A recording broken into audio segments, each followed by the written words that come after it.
Shared medical appointments, and innovation in primary care for type 2 diabetes management. The following people contributed equally to this presentation: Sarah Dennis, Anna Evans, Phoebe Foy, Stephanie Haas, and Paula Lay. Our group focuses primary care. We focus specifically on patients with type 2 diabetes in Perry County, Alabama, who are willing to participate in shared medical appointments. Shared medical appointments, or SMAs, are an innovative approach to chronic disease management during which a group of patients meets with a multidisciplinary team to improve health outcomes by using peer and practitioner accountability to encourage compliance as well as to form a community of support. These meetings are a smart and efficient way to deliver more care to more people and to have the added benefit of saving practitioners time and money. The SMAs will meet monthly for a 90 to 120 minute session and will flow as listed above. The vital elements of the SMA include an hour of information sharing and group discussion and about 30 minutes to an hour of one-on-one sessions. The group discussions will include peer accountability and sharing as well as the educational component.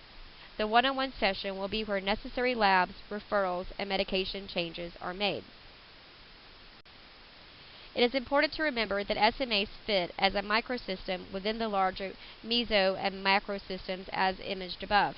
System thinking is essential for healthcare providers in order to understand that their small part is integral in maintaining and sustaining America's healthcare system. The target population for the SMA is any adult diagnosed with type 2 diabetes living in Perry County, Alabama. Due to the demographics of Alabama, the majority of patients will be either Caucasian or African American.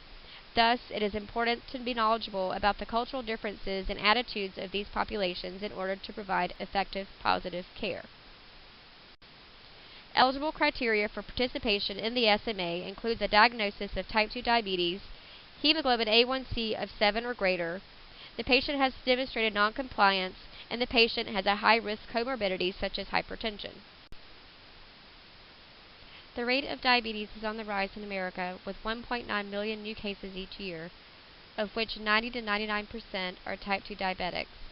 Rural areas have a higher prevalence of type 2 diabetes than urban areas.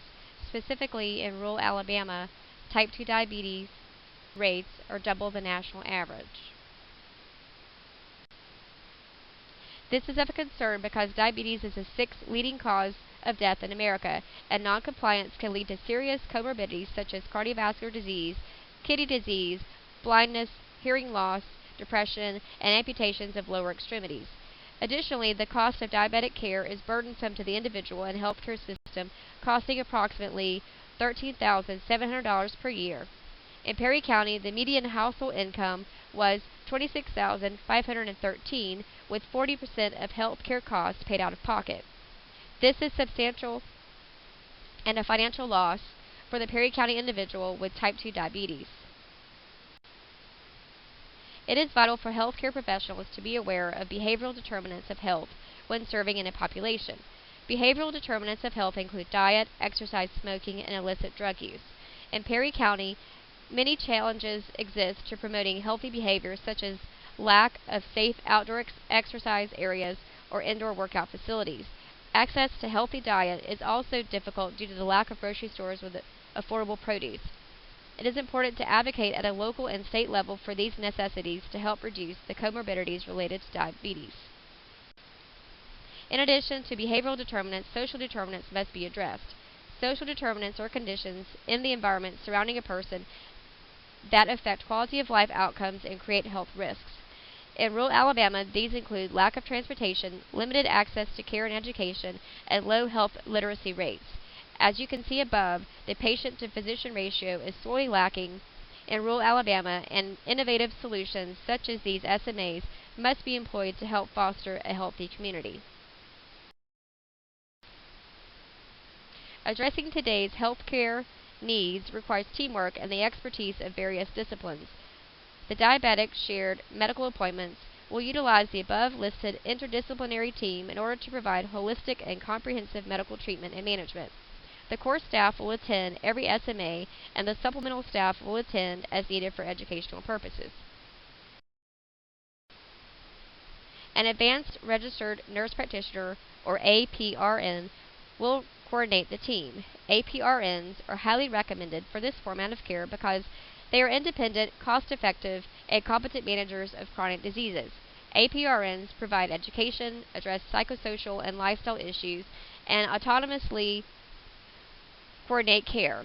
The APRN will complete individual patient physical exams and adjust patient-specific pharmacotherapy in conjunction with the PharmD. The APRN will also follow up on patient response to treatment.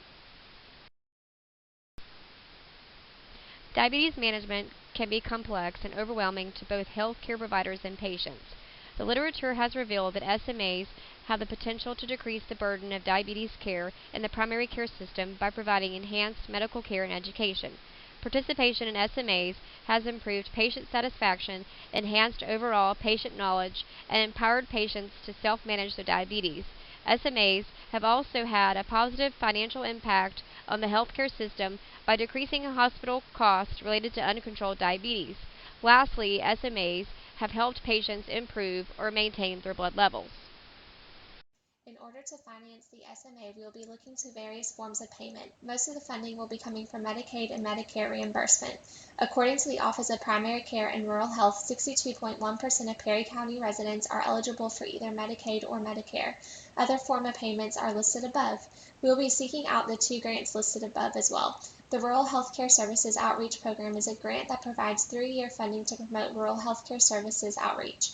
The other grant will help cover costs of electronic health records. This grant provides 3-year funding to enhance healthcare delivery in rural America through the adoption and meaningful use of electronic health records, or EHRs. Charitable donations can potentially come from charities such as the American Diabetes Association and the American Red Cross, as well as healthcare organizations or individuals. Developing an operational budget for this innovation proved difficult due to the lack of guidance for budget in the literature. The proposed bottom line budget is $37,200, and is a rough estimate based on numbers for a 12-month duration with 7 core staff members and 20 patients per visit. The EMR money is not covered in the proposed budget due to grant money that is available. Achieving financial stability is key to the success of the SMA. The healthcare team must take the initiative to advocate for and market the SMA on all systems levels in order to gain recognition and elicit donations. Additionally, the healthcare team must be passionate about the initiative in order to recruit patients. Lastly, providers and administrative personnel need to be knowledgeable about proper coding and billing procedures.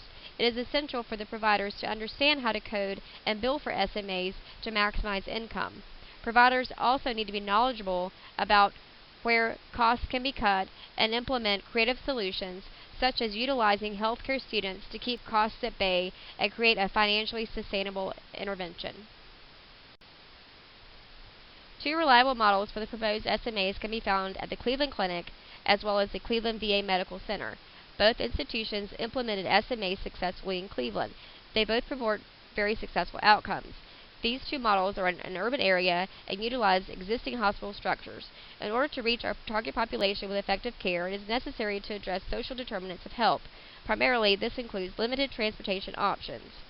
As an innovative idea, we proposed that SMAs meet outside of the standard office building in an established central hub such as the Perry County Public Library.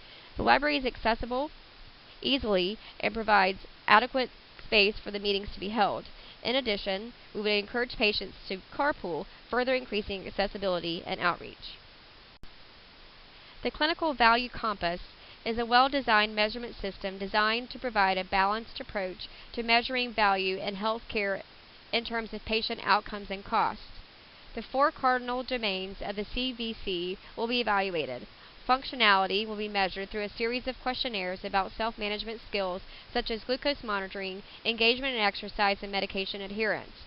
Satisfaction will be assessed via questionnaires asking about perceived health benefit and overall satisfaction with appointments. Cost will be assessed by wait times, the number of emergency room visits and hospital admissions for uncontrolled blood sugar levels, and the frequency of specialty care utilization. clinical application will be measured by hemoglobin A1C testing, lipid testing, systolic blood pressure, and microalbumin creatinine ratio. The application of health informatics with SMAs will aid employees with scheduling patient appointments and reimbursing via billing. Electronic health records will be used to track the clinical outcomes measures, as well as organize patient data. Electronic records make patient data portable and easily accessible. SMA leaders will also seek access to patient glucometers for home use, with the ability of blood glucose readings to be uploaded to the EHR so that detailed progress can be tracked. Lastly, since SMAs would occur only monthly, the utilization of telemedicine could aid patients with questions regarding diabetes management. The main law that relates to SMAs is the Affordable Care Act, which was enacted in 2010. Thanks to the ACA, there is increased funding for preventative services that will directly assist with SMA funding. Additionally, the ACA has expanded Medicaid coverage and eliminated insurance denial due to pre-existing conditions. Thus, a larger portion of our target population will be insured, providing for greater reimbursement opportunities. Furthermore, under the Health Care Reform Act, individuals with diabetes will have lower health care costs as a result of capped annual out-of-pocket spending, no discrimination for pre-existing conditions and health status, coverage for preventative screenings, better coordinated care, and reduced health disparities. Advocacy for new laws and policies to increase access and affordability is very important for our target population. Two advocacy groups that are highly active at the congressional level in advocating for our target population are the DAA and the NRHA.